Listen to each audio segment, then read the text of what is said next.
Ndio nenjogera nenfuuka ekisekererwa nenfuuka ekivume ni ate gumanya abantu abali mu inbox zange bayitiriwe Dr. Proper we bali kutwogerera we bali kwogera bulungi wavuddeyo n'oyogera naffe tusaba naffe otuyambeko kati ate nze baagala nze mbamba yamba kati ekintu bwe kiti bwe kivaayo that means balina gye baddukira nange gye mbali faalinga so sinze kuba obusobozi Proper sebulina.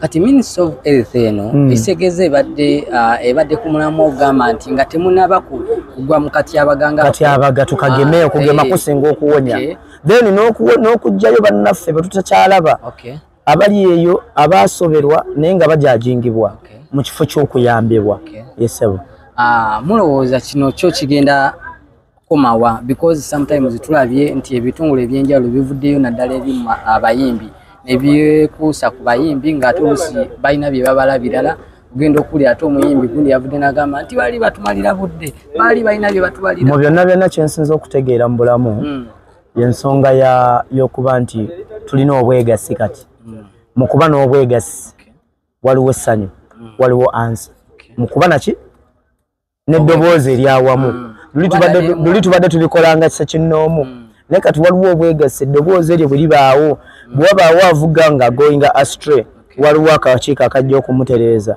I'm very sure nti Uganda ekula edda mu maaso si mabega n'abantu beeyongedde okutegeera. Ndabyemu wano bamemba ba UMA ndabyemu bamemba ba Federation kugamba kati ekintu musazeho kubanga kino mugambe nti kiri kyenjawukana kisoke kiveewo naye kino tukitwale kino ekya mental health kikwata ku ffe ffenna temuli munjawukana kyaffe ffenna.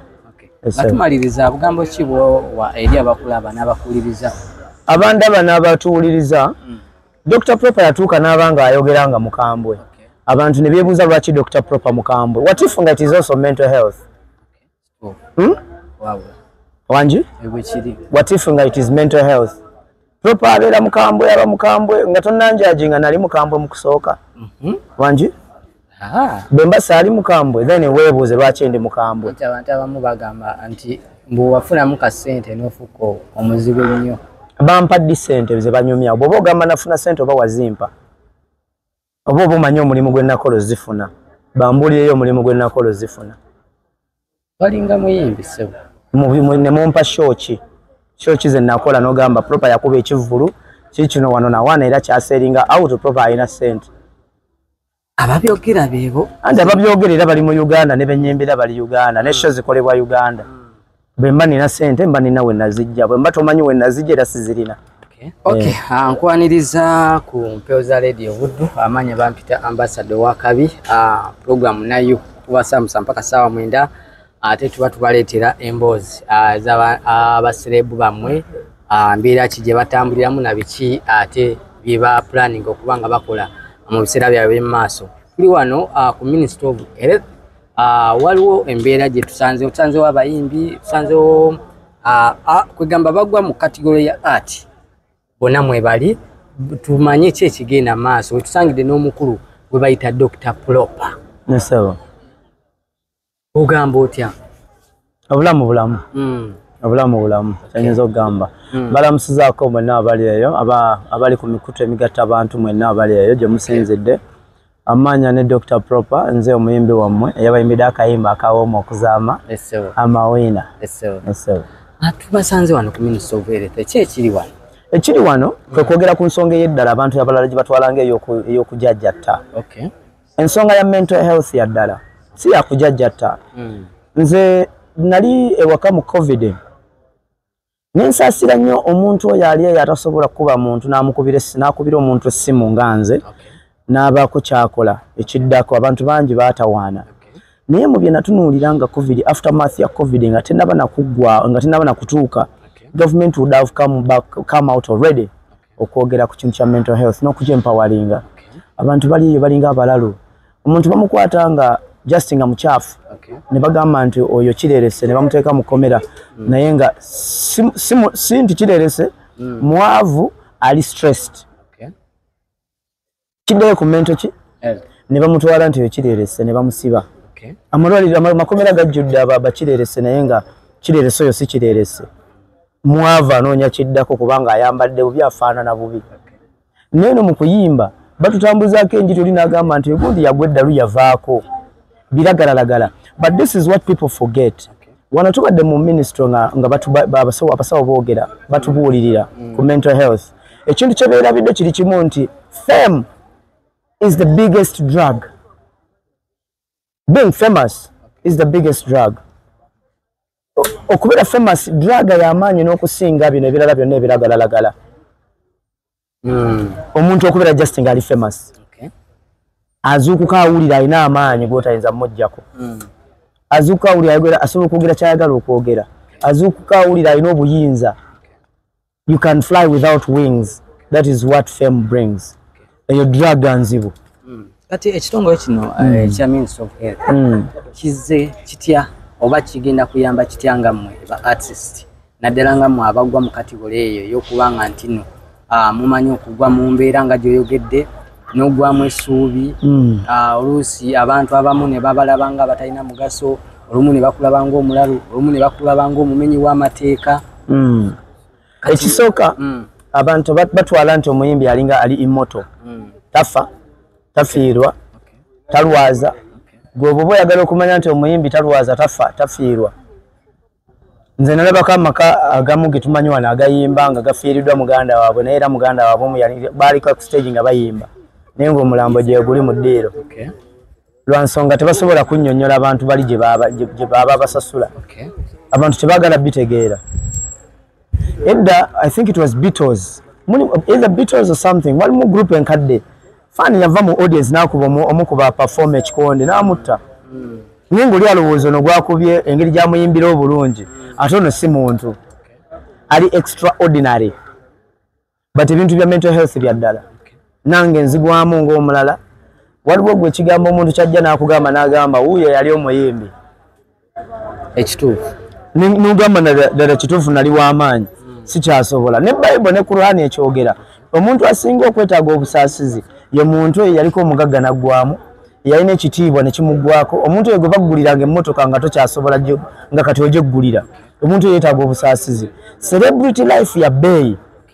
People should understand nti we put in a lot of money okusobola okusanyusa abantu abalala n'okutuusa message eyo gye bali. Dr. Proper, njagala kumanya kiki egenda okugatta kumwe era kiki kibabadde babagamba. Essaawa eno ministry eno kyegezaako okutegeera kyekigambo kibeeta empathy, okutuula mu ngatto zaffe ababonaabona nga abantu balabanga ffe abali obulungi naye nga weetaaga okuyambibwako amidst abantu b'okoleramu nti be bafaani bo kubanga at the end of the day tuguluminga abalala okutugoberera bangi. Abantu abo batugoberera batulabirako ki ffe bwe tuba tumaze okukyankalana nga ffe tulyowa emyoyo tugenda kulyowa myoyo ki olwedde obudde buba butugenzeeko. Example tuba tuwadde mbi naye nga ate tusobola okuyambibwako nga tetujajingiddwa nga tetufunye stigmatization eyo. Mu mbeera eyo tebaleeseemu gamba nti no singa oba bamufunyemu ng'obuzibu ne babatwalako nga mwezo ziri rehabilitation center ngezi. Rehabilitation wano teyeetaagisa singa ekintu baba bakikwatiddewo mu kusooka. Omuliro guwulira entamu ewulira muliro gusooka. Singa kino kibeeranga kati for example abantu balina embeera ze bayitamu naye gwe omwana wo kyokola omugamba kyawulira ne bw'aba avudde ku mulamwa eba pavement yeekoonye naye agenda kumala dde kukuba avuge naye ebigambo biri taata bye yamugamba oba maama oba omukuza bigenda muvugira mu maato. Singa tukulanga ennono ya mental health eri part of us ate tugenda kuyambibwa. Kati nze navuddeyo nenjogera nenfuuka ekisekererwa nenfuuka ekivume naye ate gomanya abantu abali mu inbox zange bayitirivu. Dr. Proper webali kutwogerera webali kwogera bulungi wavuddeyo n'oyogera naffe tusaba naffe otuyambeko kati ate nze baagala nze mbamba yamba kati ekintu bwe kiti bwe kivaayo that means balina gye baddukira nange gye mbali faalinga so sinze kuba obusobozi Proper sibulina. Kati Ministry of Health eno esegeze ebadde ku mulamwa ogamba nti nga temunaba kugwa mu katyabaga tukageme okugema kusinga okuwonya then n'okujjayo bannaffe be tutakyalaba abali eyo abaasoberwa naye nga bajajingibwa mu kifo ky'okuyambibwa.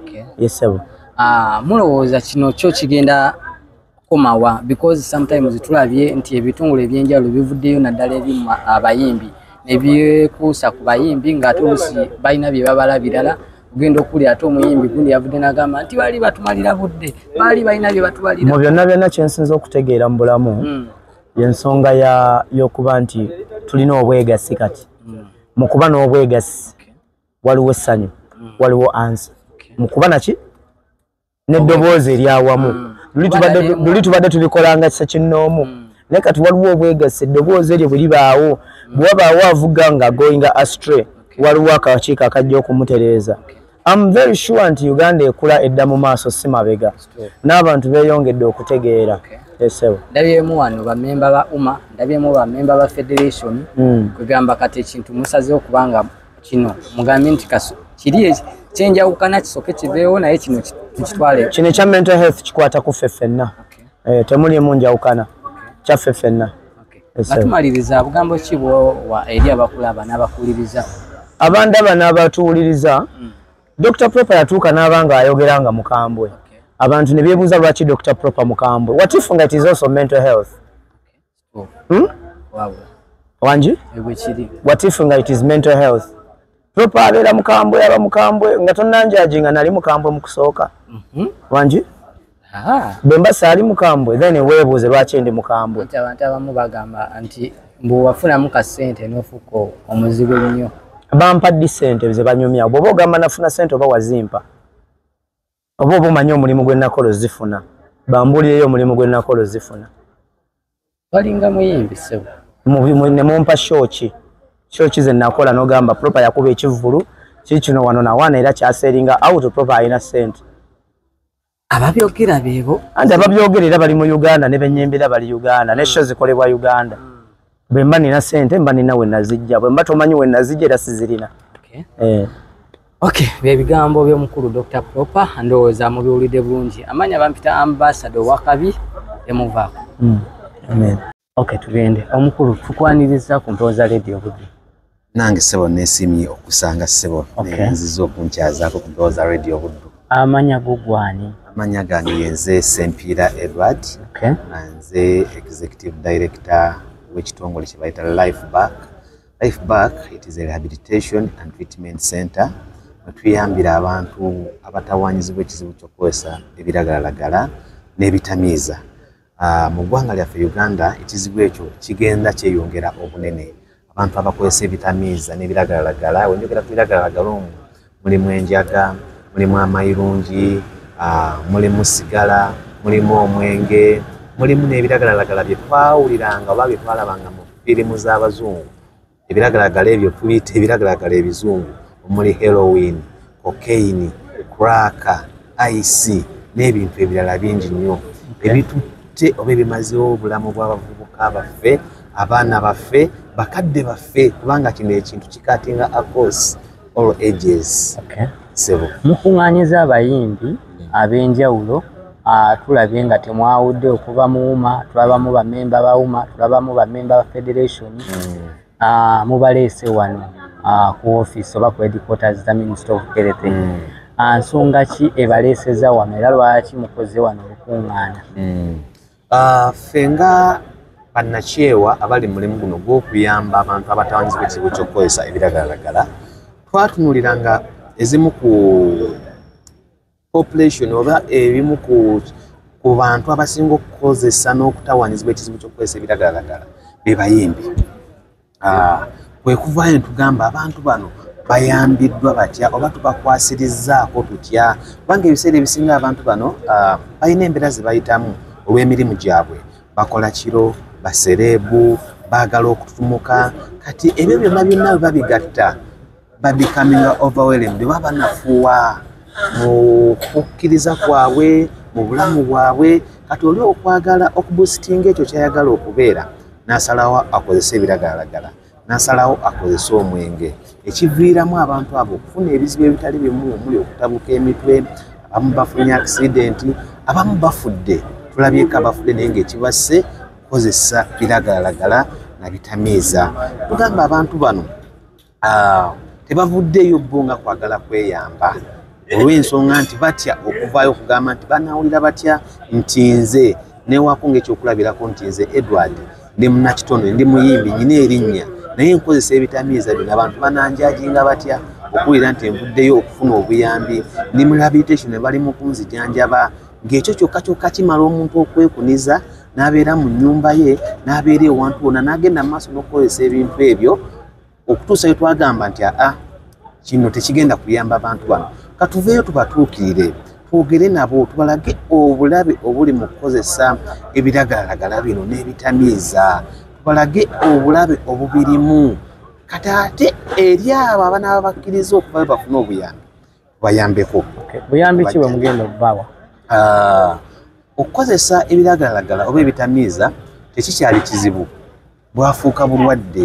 waliyo obulwadde bwe bayita obukozesa ebitamiiza oba ebiragala the disease of addiction or the disease of alcoholism so omuntu oyo gwe tuba tumaze okwogera naye ne tukizuula nti nno ayina obulwadde oba ekizibu ky'okukozesa ebiragalalagala bino tumutwala mu facilities zaffe kati nga life back eri awo Entebbe Road ku Ssebuku ne tuwa omuntu oyo ekitanda ng'abeera naffe tumuwa obujjanjabi okutandikira ku ddagala bwerere eddagala omuli therapies ezitali zimu counseling n'ebintu ebirala bingi obujjanjabi buno bugazimuko okusinziira ku bantu nga babumanyi so mugenda kubanga mubikolera bwerere ebyo ebintu ebyo this being a private facility nti omuntu oyo twapartnaringa ne UNMF abantu abo ne tubawa at subsidized cost twabasalirako ku kisemberayo ddala okubeera ekyawansi obujjanjabi buno buli expensive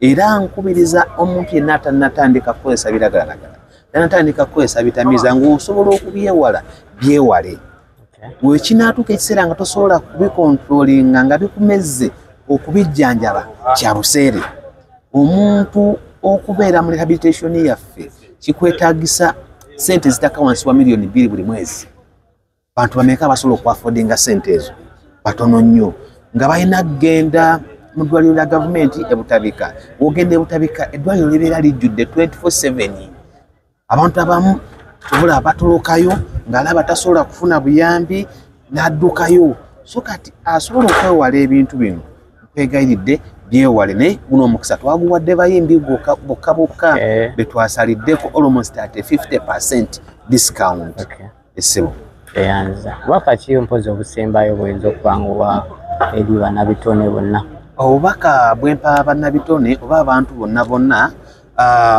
tugenda mu mwezi ogwa mental health awareness omwezi guno mwe tubunyisa enjiri y'ebikwata ku bulamu bwaffe naddala obw'obwongo nti bannange ekimu kireetedde abantu okukyankala n'obwongo kwe kukozesa ebiragalalagala n'ebitamiiza obanga osobola okwewala ebintu bino nkwegayiridde bwewale osobola okubeera sita osobola okubeera ow'amaanyi osobola okuba hiiti naye nga tokozesezza biragalalagala n'ogenda ku stage n'opafominga bulungi abaana baffe bawumudde kati bali mu holiday abazadde tubasaba mufeeyo okumanya omwana wo entambula ze ziri zitya ku life back gye nkolera tufuna abantu nga batandika okukozesa ebiragalalagala ku myaka 12 omwana w'emyaka 10-12 abeera mu P5 P6 P7 so n'olw'ensonga eyo omuzadde ebiseera ebisinga tunafuwamu abaana ne batandika okutwebbirirako ne bafuna bigurupu ebitali birungi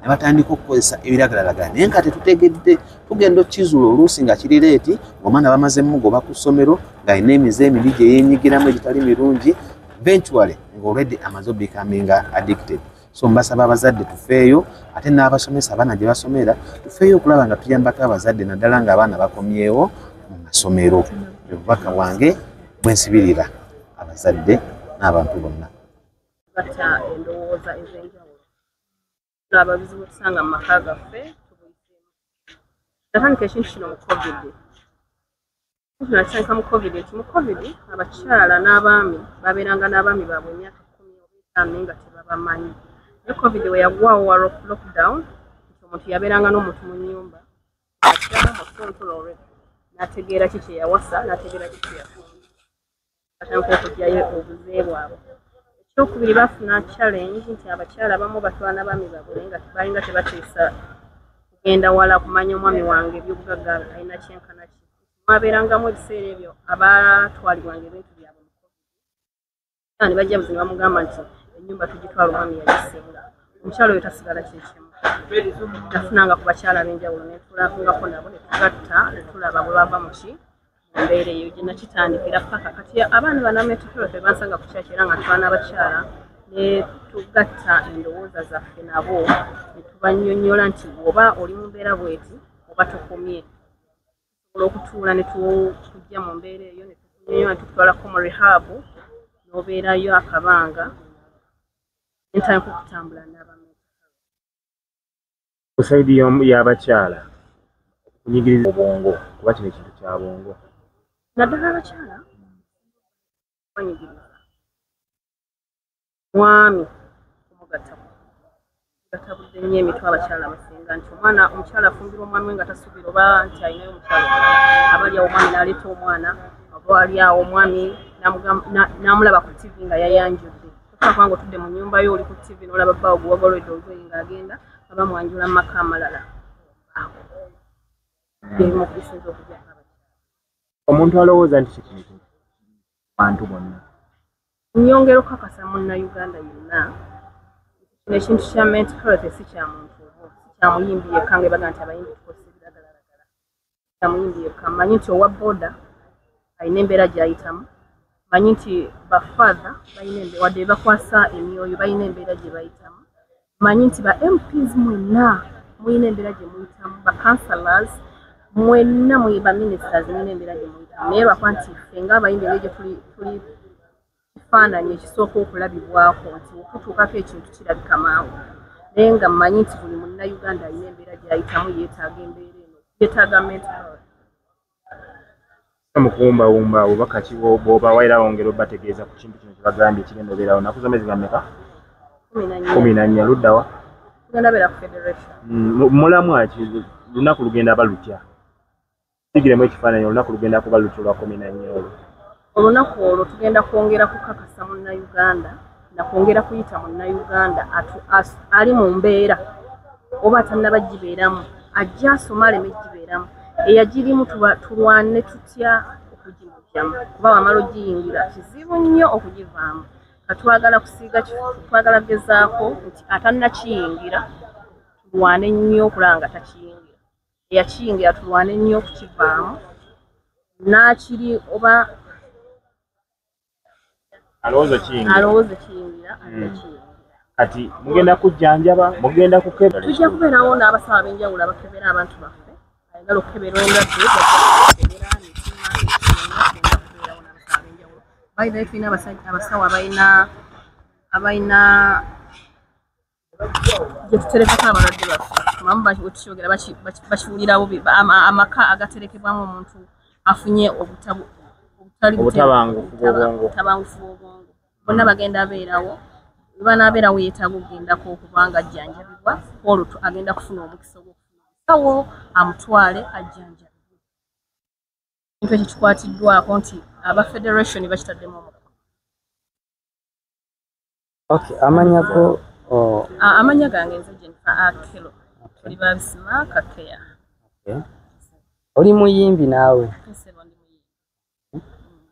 oyimba music kikaaki bandi dansolo daga hip hop yimba band oli mu kibiina ki oli solo wano ku Ministry of Health ozengaani nzenga omuyimbi omu ku bakyala ababaddeko n'abantu abafunyemu ku butabangufu abafunye ku bizibu ebyenjawulo oli victim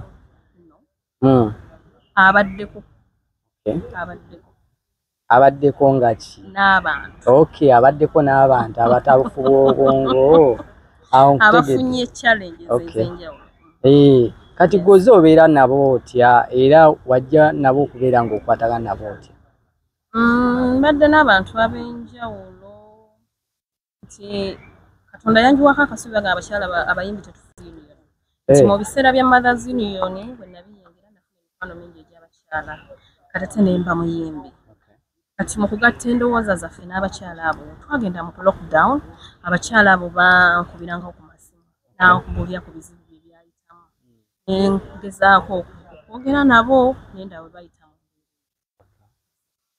Okusomozebwa kikuwa basangamu mu mbeera gyewabasangamu badde mwakwataganiramu. Okusomozebwa kwe nabasangangamu omukyala yafumbirwanga oluusi omwami we n'omwami n'awasa mukyala we ne bamala naye emyaka 3-5 nekusukkawo naye nga tamumanyi. Kati covid ono bwe yajja baatuula mu mayumba ku makya mu ttuntu n'olweggulo omu n'amanya empisa za mukyala we oli n'amanya empisa z'omwami we. Baafuna obutabanguko obw'enjawulo n'amanya n'ebizibu omwami we byamutuusizzaako mu kaseera ako. Mwali abafunye babaleeteddwa obulwadde ng'obadde mufumu totambula nko naye n'okeberwa ng'obulwadde obulina naye nga gw'obadde olimiridde ku mwami we yekka. Ne mwali abakyala abakubira ku masimu naye ennyumba yange bagitwala omwami baaze wano ababbanka batwala ennyumba naye ng'omukyala takiwuliranga. Bali mu lockdown. Nafuna abakyala ab'enjawulo naye nga nina okutuulangako ne baganda bange oba ne bakyala bannange ne tulaba ne tutema empenda zino. Natulanga nabo ne tugatta ewongo ne mutereeza n'atatabuka abeetaaga okutwalako mu bifo by'enjawulo ne tugenda ne tutulako nabo bakivuddemu batya ng'omu yeetagana just na kutwalako out akyuse ku bwongo omunnyonnyole nti obulamu bubeera tebukomye. Mulina omwezi gwe mupulaninze okubanga nti oba oliawo ogenda kuba gwa njawulo eri mu abo abantu abafunamu obuzibu mu bwongo bwabwe oba obaatabukamu. Omwezi lwaki musazeewo ogwokutaano nga 14 era lwaki musazeewo okuba nga muteeka ku federation? Tetusazeewo omwezi gwokutaano ndowooza gwalambikibwa naye waffe twafunye ddeeti ey'olwa 14 nti ffe nga abayimbi tutegese olunaku lwa 14 ku federation aba mental health tutuulewo n'abantu baffe tubategeeze obuzibu obuli mu kunywa ebiragalalagala, obuzibu obuli mu kwewola nga teweetegese, obuzibu obuli mu kuba nti oyingira relationship nga teweetegese kuba naye ejjako osobola okwagala omuntu nga takwagala with time n'otabuka. Tugenda kutangaza ebintu bingi nnyo twafunye ba doctors ab'enjawulo webali okuyimirira naffe abali mu buzibu ng'obwo bw'okuba nti bali mu mbeera etali nnungi babatwale babakolere. Mu mbeera y'emu tulabyemu bamemba ba UMA, tulabyemu bamemba ba federation. Oli yandirowooza lwaki temwotadde ku National Theatre kubanga eringa yekuŋŋaaniro ly'abayimbi bonna, naye lwaki mutadde ku federation etumanyi nti no eri wali abasaide eri n'abasaide? Muganda wange nsubira oli mu Uganda. Emboozi zonna zibaddewo eza National Theatre ozibulira nti omuyimbi ne waba afudde essaawa eno tumala gakwata kati mulambo n'ogutwala ku National Theatre. Waliwo emitendera egy'enjawulo gy'olina okuyitamu, nsubira tekyalina ya muyimbi balina okutereezaamu. Kati ffe nga aba federation tetugenda kuboola nti bawawuma oba waaki oba waaki oba ki atali mu federation. Ffe tubayise ku federation ekifo kye tuwuliriramu emirembe. Obugambo obusemba eri abakuuliza n'abakulaba. Munnayuganda munnange mpuliriza oba ndaba erinnya lyange nze Jennifer Akero. Nsembayo okugamba nti woba olina omwana mu nnyumba nga yeetaaga okulabirirwa oba okubuulirirwa oba okujja mu mbeera abazadde abasinga balina abaana mu mayumba nga banywa ebiragalalagala naye nga tebabasobola naye nga abaana baabwe babazaala, tukubiriza tujoyininge tukwate ku mwana we oyo tumuwe omusawo agenda mukwatako adde mu mbeera ennungi oze omwana wo mu mbeera entuukirivu oba omukyala wo ng'alina kye yafuna nga olina kye wamutuusako. Abaami batuusa ku bakyala baabwe ebintu eby'enjawulo n'ogamba oli n'akwata mukyala n'akubbanga buli kanaku kimuggyako. Mulekere awo okubakuba oba wakikola tukusaba leeta omukyala tumutwale tumujjanjabe adde mu mbeera